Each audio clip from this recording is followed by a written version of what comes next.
Hello, welcome to Trauma Talks. My name is Russ Tellup. I am your host. Today we are talking to Nat Jovanic. Nat is a trauma therapist and the owner of BrightHorizonsTherapies.com. Let me correct that. It's BrightHorizonTherapies.com. She is also the host of Trauma Demystified, a podcast all about trauma. She works in EMDR, parts work, polyvagal, systemic constellation, man, you name it, and she's into it. So let's get right into it, and we'll see you guys after. Thanks.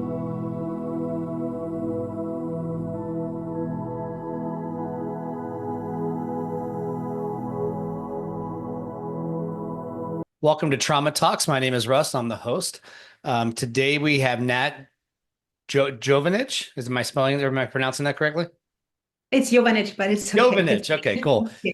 She is the owner of Bright Horizons Therapies, and she is a trauma therapist. And Nat, why don't you tell us your story, kind of how you got into the space, and take it away. Sure. Like I became a trauma therapist mainly due to my own recovery journey from childhood abuse. I have experienced all forms of childhood abuse. So I started a very intense healing journey when I was in my mid 30s. And so at this stage in my life, I was living in Spain. So I'm originally German Croatian and I now live in Canada. So I really went into like, how can I heal from it and how can I become healthy? I think my main motivation was how can I create healthy relationships? And like I had symptoms like self-injury. It was really like when the conflict got too intense, I would dissociate. Hmm. So there were many elements where I was fairly functional, and there were elements where I really had all the symptoms of trauma, like a dysregulated nervous system. Like my nervous system tended to go far more in hypoarousal, and it's still my preferred state.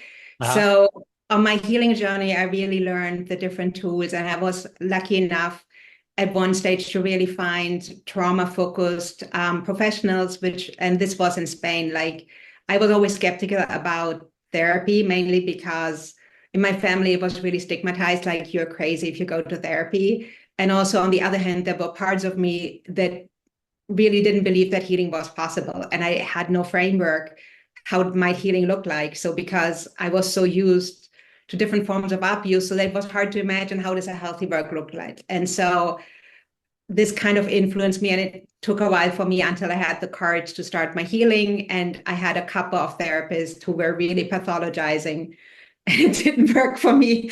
And at one stage, I found those who were really helpful, who were aware how to navigate their power and also not pathologizing my symptoms, but really also seeing my strength and helping me to find healthier, adjusted skills to go through conflict. Sure. Now, when you say there was some stigma around therapy, was that you said you were German descent? Yes. Was that a cultural thing or was that more just within your family? I don't know. I think to some degree, I think it's still cultural. I would say even here in Canada, there are certain cultural aspects. In my own experience at this stage, this was more my family. So like there was a lot of stigma around it, and my parents, they both lived through the Second World War, so they had their Mm, own history of trauma that they didn't look at. So there right. was like things going on that at this stage I didn't fully understand, but my primarily influence was my family, and I assume their own fear to look at what has happened to them. Right. And you grew up in Spain or you grew up in Germany and then moved to Spain later? I grew up in Germany. My father has Croatian roots. My mother was fully German. My family dynamics were really complicated. Like my parents separated, but they were really united in hatred. Mm, Um, my mother was discriminative against my father. And he was violent with her. So my father had really violent behavior. My mother was more on submissive, not doing anything. And she later remarried. And this my stepfather was physically violent, mainly with my sibling. But for me, it was a constant threat of physical violence. And so I had my coping skill was to freeze. My sure. sibling's coping skill was to go into a fight response. I think, like to some degree, I think it was helpful for me to freeze because it was less trouble. But later on in life, it got really complicated because learning to stand up and be assertive was a journey. Sure. So when you were going through your different healing modalities as you were kind of tackling these things, what did you find helped you most? I did a lot of the combination of parts work therapy, like within somatic approach. Like when I speak from parts work therapy, it always needs to integrate the body. Mm-hmm. So I worked with a modality which is called systemic constellation in Spain. I now can see elements of IFS. Now that I learned about IFS, I can see that there are similarities and differences. So constellation work goes really deep down into your body, and it's system like you can work with these dynamics and really process the emotions. Then I did a lot of things around coaching. I found coaching helpful because it was less pathologizing than traditional talk therapy. Yeah. So things like assertiveness, my values, setting healthy boundaries, I really got it from a more coaching style. Though I also need to say, coaching for me was a lot of around doing parts work. And so I think for me, mainly it was parts work, working with my emotions, but also skill building. How can I be assertive? How can I be in my body when somebody is in conflict with me? Okay. How long ago did you start your healing journey? How if I look back now? Let me check. I think probably about 18 years ago. Okay. And how long have you been coaching and a therapist yourself? Um, 11 years ago. Like I now do this Oh, type of work since 11 years. okay. So that's a great segue because it sounds like you do quite a bit of stuff. EMDR, parts work, polyvagal. Can you speak to some of the different modalities that you've learned over the course of the last 10 years or so and what you value from each?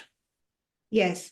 Okay, here's the thing. I think we need to be mindful that working with trauma is a bit different than generic talk therapy. So the first phase of trauma treatment is stabilization and inner safety. And so depending on the modality, so I find in this stage parts work therapy and polyvagal approach really useful because people need to learn on recognize the states of the nervous system and find tools on how they can go back into their window of tolerance.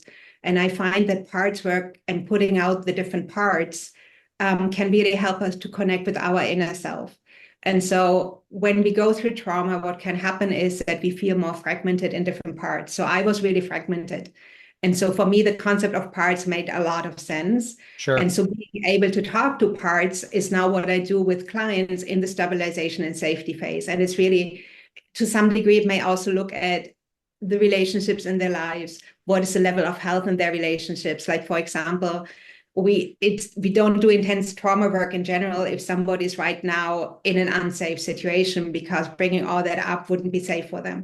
Right. So first step is really, I would say, working with the nervous system, working with the connection with one's body, but also start to connect with one's inner parts and understand oneself better and understand when maybe one goes into a trauma response, but also understand what might be coping skills to work with that. And then, like I use EMDR in a trauma-informed model, so it really aligns a lot with parts work because you need to have a preparation phase. But I mainly use the eye movement part of EMDR to integrate traumatic experiences. And in this stage, the individual needs to have a certain degree of awareness of the state of the nervous system and the capacity to go back into their window of tolerance if they dysregulate.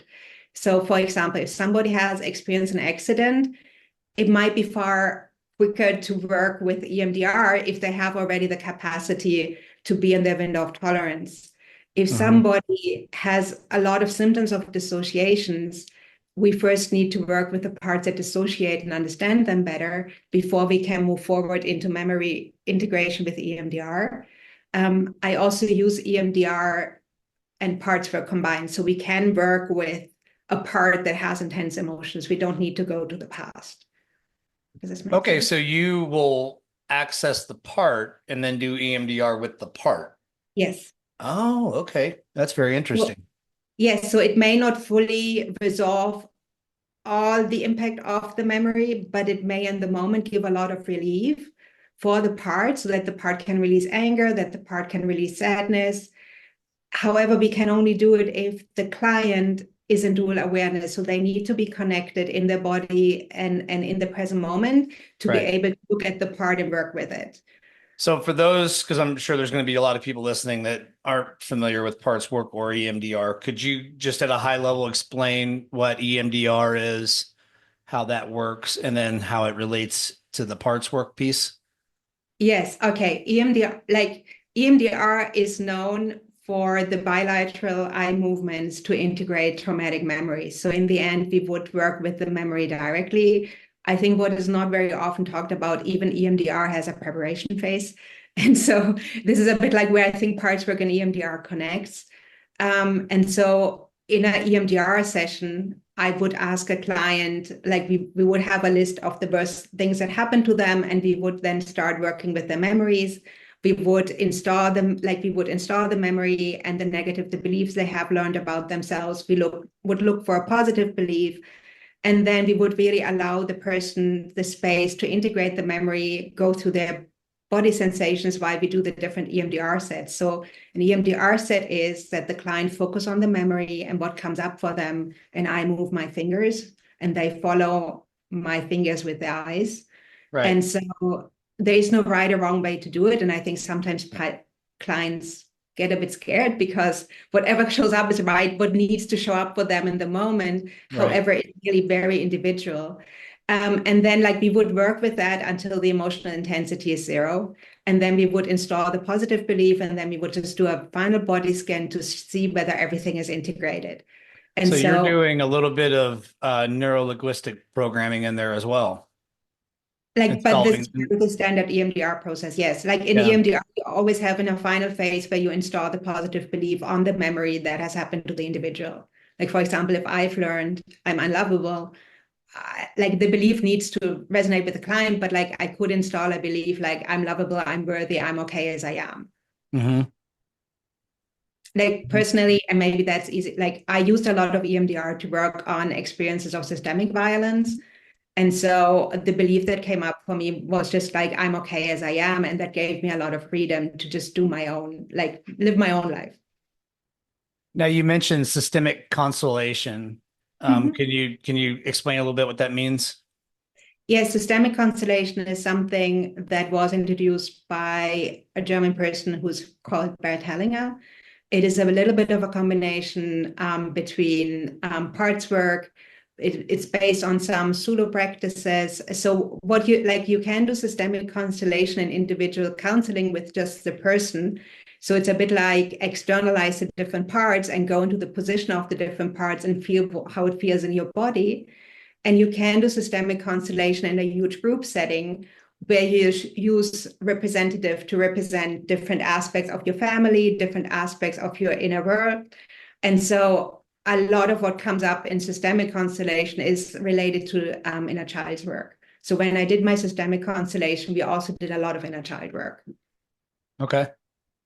And it sounds like all of this kind of ties into polyvagal theory as well. Yes.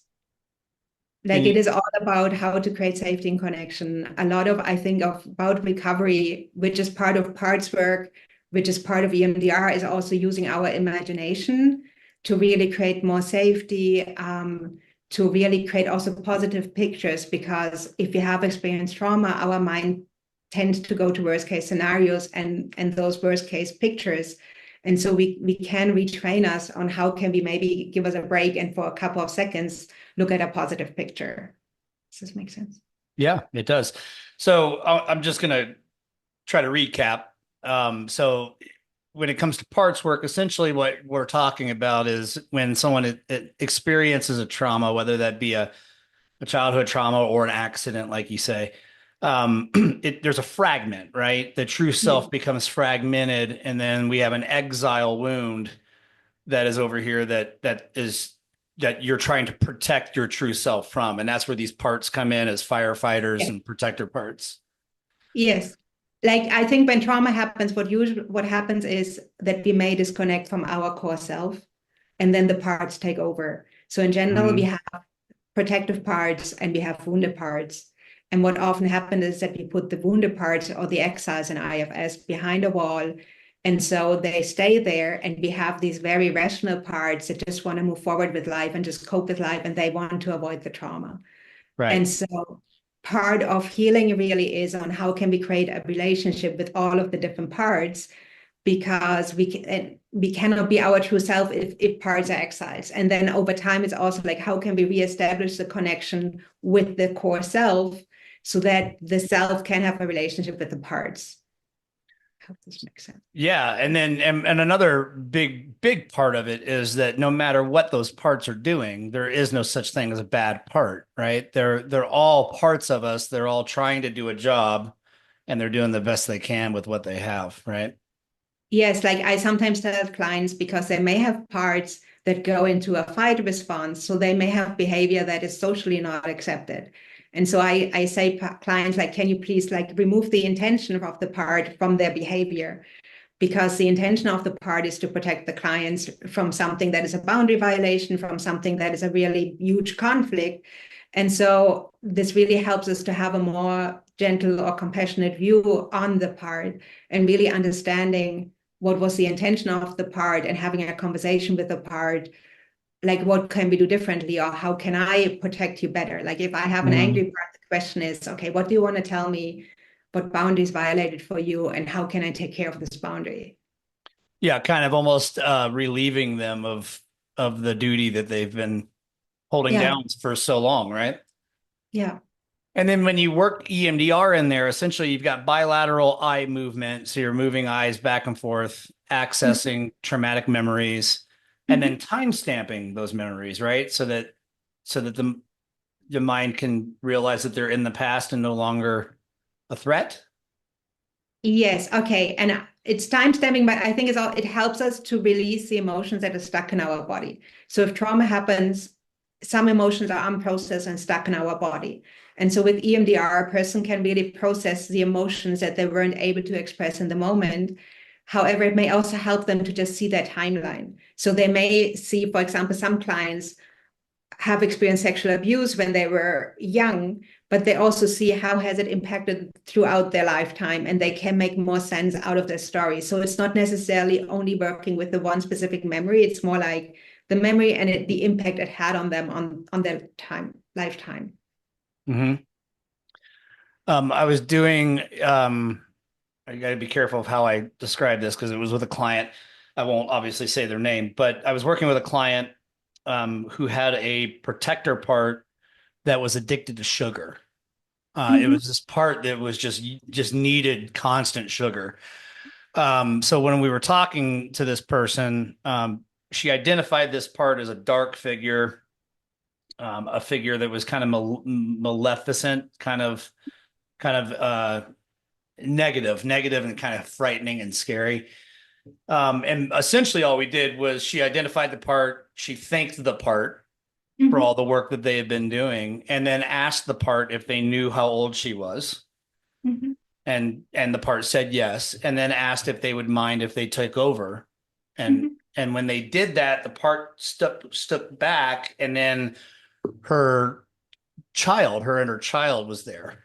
And Mhm. she got to interact with her little self and her inner child. And it was one of the most impactful, most powerful coaching sessions I've ever witnessed. It was amazing. Yeah. Absolutely amazing. Yeah. Like it is amazing, and it like I find parts work very effective, and also I think it is a very respectful way to work with our past, but also very respectful because in the end the client has the power. Like for me, if there is a part that is protective, it's really how can we talk to it and find a way that it steps down, but really respect their concerns, respect what comes up, and respect their pacing. Yeah. Yeah, it's one of those majorly transformational modalities that if you guys have ever considered working in parts work, it is something else. Now you've got quite a bit of experience in polyvagal theory and somatic coaching as well. Could you talk about that a little bit? Yes, okay. I use it a lot to explain people on how trauma affects our autonomic nervous system. So in polyvagal theory, it's like a ladder. Hmm. So we are either in the state of safety and connection, or we are in the state of mobilization, which is fight and flight, or we are in the state of immobilization, where we are in freeze, fawn, or fault. And so the thing, what we need to understand is if there is a cue of danger, we first go into fight and flight. And if we can't sustain it, we go into immobilization. And every person is different. So we may have very different responses. Hmm. What's important to understand, we need to, if we go the ladder down, we also need to go it up. So I Yeah. often say to my clients, if you are in immobilization, you need a little bit of fight and flight to get out of it, Right. because otherwise it's hard to get out of it. And so sometimes I'm really also noticing that those extreme fight parts that are often very much judged, they help the client to get out of Yeah. immobilization. And Yeah. so I use this model to create awareness within the client about their state. So I really guide them through an experience where they can notice, oh, this is how it feels in me. Oh, this is how this one feels in me. And then safety and connection. Oh, they now know how it feels in their bodies. And this helps us to just recognize the different parts. Like I see the different states then again as parts so that we can work with them. But first, a person needs to recognize in the body what state they're in. Otherwise, we can't work with it. And so it is usually when I work with polyvagal informed therapy, it's more like creating awareness about the state, but then also finding practices on how can they get back to safety and connection. And I'm aware that people have experienced complex trauma. Safety and connection may be a state that is hardly ever accessible. So really, how can we increase the experiences of safety and connection? Yeah, one of the things I do with clients when we're doing kind of our discovery, when we're getting to know each other and getting to know ourselves, frankly, right, is I'll have them do a nervous system mapping. So they'll sit down and they'll start writing out what triggers will trigger them into a fight or flight, what triggers will trigger them even further down into a freeze mode or freeze state. And then with some positive psychology education, we kind of go through all that stuff and we really get to know our nervous system a lot better. And when you know how those states feel, it makes things make sense a lot more, and you're able to be a lot more compassionate with yourself, I think, too. When when you're stuck in that free state, you can't get off the couch. And every time you want to go work out, you freak out because the last thing you want to do is get that sympathetic energy up because it just doesn't feel safe. But one of the parts of that mapping is they'll identify based on a percentage how much of their life they're spending in each of those states. And the first time that I did it, I was blown away because I was like 60% of the time in freeze, like 30% of the time in fight flight, and like 10% of the time in a safe, connected space. And it's amazing how much time we don't spend safe, connected, and present. No, I agree. Like I was very much in immobilized state for a long, long time, and safety and connection was hardly ever accessible. And so it is a journey to get there. Like I really want to also invite people to have patience with it. I think if we understand what state we are in, it's less crazy making, because I think immobilization can feel so crazy making because nothing Mhm. seemed to happen. But like now I just normalize to myself, okay, just a state. And honestly, the last thing I want to do is to move, but I also know the most effective thing for myself to get out of it is dancing. So it's Dancing? really like, yeah, Are pushing me you a out. dancer?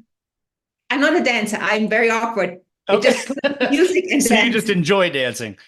Yes, I enjoy it. I'm not. I'm really awkward. Like, but on the other hand, I know it's really so good to get me out of immobilization. Yeah. And I really like, and then it's when I push me gently. Okay, you know what's best for you. You know you don't want to do it, but just like motivate yourself to do a bit of it. Well, being polyvagal informed, I'm sure that you're aware of how humming or vibrations in the throat can really pull you into that connected space. I'm the lead singer of a band. So that's one of the benefits for me is every time I'm rehearsing and practicing, I am toning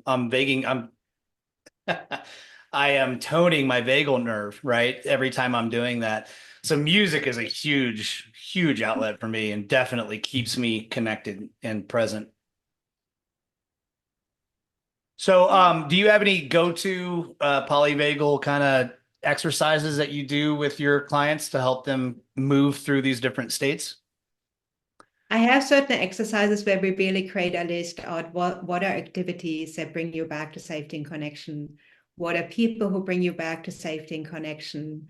What are places that bring you back there, and what are memories? So I sometimes use EMDR to install those memories that bring people back to safety and connection so that they can really fully connect with them. Mm-hmm. Like I use a lot around like also memories that brought you resilience that can help you to go back to safety and connection. And so you can use the eye movement also to increase the intensity of these positive memories. So I often use this in polyvagal theory Yeah. Yeah. exercises. Um, when you're working with a client from, let's say, start to finish, and obviously it's different for everybody, but how long is your typical time that you're spending with a client? Like hour-long sessions? Oh, yes, like my sessions are normally like 60 minutes long, 55 to 60 minutes. It may depend on what we do, also what's going on for the client. So I have some clients who have experienced complex trauma where we may spend maybe 20 minutes for more intense work, but then also a little bit of time for more gentle work with them, like really finding the right balance, like how much of the time can we use for more intense work and how much do we maybe use also to organize daily living. And for some clients, it's easy to have 60 minutes and do the intense work.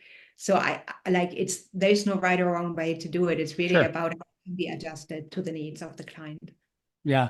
Do you typically work with clients for long periods of time, multiple sessions, obviously, but I mean, do you find that you're working with clients for like years and years and years, or is this something where they're seeing benefits pretty quickly? Okay, here's the thing. It really depends on what has happened to the client. Since trauma comes in a lot of intensity, like I sometimes work with clients who have the idea. I work with clients who have really profound, severe trauma lists. So with these clients, it may be a year-long process. Like it may be longer, like 2 years, 3 years, or even longer. It Right. may also depend, like if a client in the present is in a situation where they are not fully safe, it's really difficult to start doing the Yeah. trauma work. You may just do the work on how can we get you in a safer situation. I have, for example, a client who had experienced a very toxic workplace and trauma due to a very toxic workplace. We had a process that was about 5 months. So we did stabilization and then we did the EMDR and then it was resolved. And they later on told me also they met the person who had perpetuated the abuse towards them and they didn't have any emotional response at all. And it was really easy for them to be around them and they never imagined that it would ever be possible. Yeah. Wow. Yeah, and that's something else to point out is trauma. I mean, a lot of people when they think of trauma or childhood trauma, they're thinking of, trauma from their parents, but that could be trauma from school, trauma from religion, trauma from other family members, trauma from people who aren't part of your family. And then obviously there's trauma as adults too, right? Traumatic, toxic relationships, work environments, all kinds of different things and you mentioned complex trauma a couple of times, some like complex PTSD. Could you talk about what complex PTSD versus just PTSD is? Yeah, I give a high level overview, and I'm also like, for me, complex trauma, like the diagnosis of PTSD is a little bit different than complex trauma, like just because diagnosing means you fit in the diagnostic criteria. For Right. me, complex trauma has usually an additional complexity because it is related to relational trauma, or developmental trauma. So to somebody you trusted in betrayed you very deeply. So it Mm-hmm. can be domestic violence, it can be childhood abuse, it can be like toxic workplaces. And so it is usually there is a parts of us that really lost trust in our relationships that may also lost a more global trust on, in humanity in a way. And so I think for me, there is just the aspect we need to work with attachment and we need to also be really mindful and respect those parts where the boundaries have been so extremely violated. And so, yeah, like for me, complex trauma always means we have a different level of severity just because we have the impact of society on us. Like complex trauma can happen also when people live through war because there are Mm-hmm. just so many layers on how we are affected by it. Yeah, and something else to note is trauma. You hear a lot about big T, little t. And in my opinion, there is no big T, little t. Trauma is trauma is trauma. It's I agree. whether your trauma is from a car accident or going to war, it's still trauma. Yes, and we need to be mindful, like we have trauma due to events and we have trauma due to enduring conditions. And I think enduring conditions erode us more over time. Like emotional abuse may not be as identifiable as sexual abuse, Hmm. where it just erodes our sense of safety and our trust in humanity over time. And we are living in a traumatic environment. So, and this is a bit like complex trauma is usually if we are part of a traumatic environment or violent environment. Yeah, I grew up in a pretty violent home.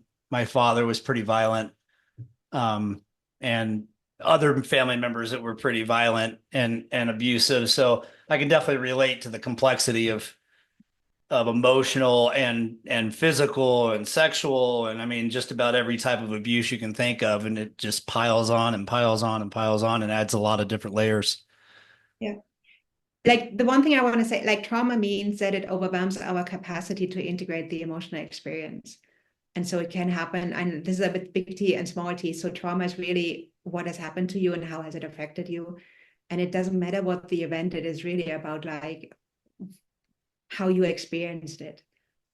Yeah, the somatic experience, right? And your inability to cope with the somatic experience, and it kind of leaves that imprint On us. on your Yeah. body, yeah, and on your nervous system. Yeah. Yeah. Nat, if they wanted to work with you, how would they reach you to work with you? Do you have a website? Sure. I have a website which is brighthorizontherapies.com. So they can reach me through my website. They can also email me at nat@brighthorizontherapies.com. If they're interested in, I have a podcast, which is called Trauma Demystified, where I share more of my insights about trauma. I give some psychoeducation. I also give some tools that I hope help people to do their recovery. Awesome. And I'll include those in the show notes so people can check that out. And you said it's trauma demystified. Yes. Awesome. Would you mind after the show sending me an email with some links to that so I can include them in the show notes? That way people can reach you and check out that podcast. Sure. Cool. Is there anything else you'd like to share with the audience? Anything else that pops out in your head? What pops out in my head, I know that it's sometimes really difficult to believe that healing is possible when people have experienced trauma. The one thing I say, it is a journey, but I also believe it's possible. So I would really invite people to look at themselves and find some support that can help them to do Yeah, their I own. would agree. And you know, if you go to one person and you just don't feel it, don't give up. Try someone else. You know, I am living proof that it can change your life, and it is possible. If you met me 2 years ago, you'd be like, "What in the world is wrong with this guy?" Yeah. So it's definitely possible. It's critical. The world we live in, there's trauma around every corner, and we're just about all dealing with trauma at some point, at some level. So yeah, I would definitely agree. Get out there and do what you can to heal. I agree. Like I believe for myself, my recovery was worth it. Oh, 100%. Yeah, my quality of life today compared to 2 years ago is night and day. Yeah. Well, thank you for coming on, Nat. I really appreciate it. Not Nat Jovanic. Jovanic or Jovanic? Jovanic. Jovanic. Okay. So it's very nice to meet you. Thank you so much for coming on and sharing your expertise. If you want to check out Nat, you can go to brighthorizontherapies.com or check out her podcast, Trauma Demystified. And we'll put links to both of those in the show notes. And then her email address is just natnat@brighthorizontherapies.com. And I'm sure she's got plenty of information on her website that you guys can go check out and get some more information on her and the different things that she's doing in the trauma space. So thanks again for coming on, Nat. I really appreciate it. Thank you for having me, Russ. I appreciated our conversation. My pleasure. We'll talk soon. Thank you. Guys, once again, if you're interested in working with Nat, you can check her out at brighthorizontherapies.com or on her podcast, Trauma Demystified, or you can email her at nat@brighthorizontherapies.com. And Nat, that's Bright Horizon with no S, correct? Let me check that. Bright Horizon Therapies, yes, without an S. Okay, so brighthorizontherapies.com, nat@brighthorizontherapies.com. Thanks again, Nat. Really appreciate it, guys. Thanks so much for joining us, and we'll see you next week. Thank you. Enjoyed that as much as I did. Nat is brilliant when it comes to trauma and how it affects us on a daily basis. And if you guys are interested in working with Nat, you can check her out at brighthorizontherapies.com.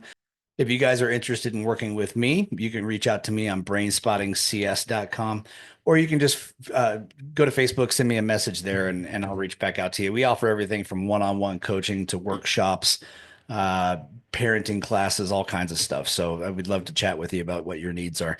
Anyway, thanks for joining us this week. Next week, we will see you.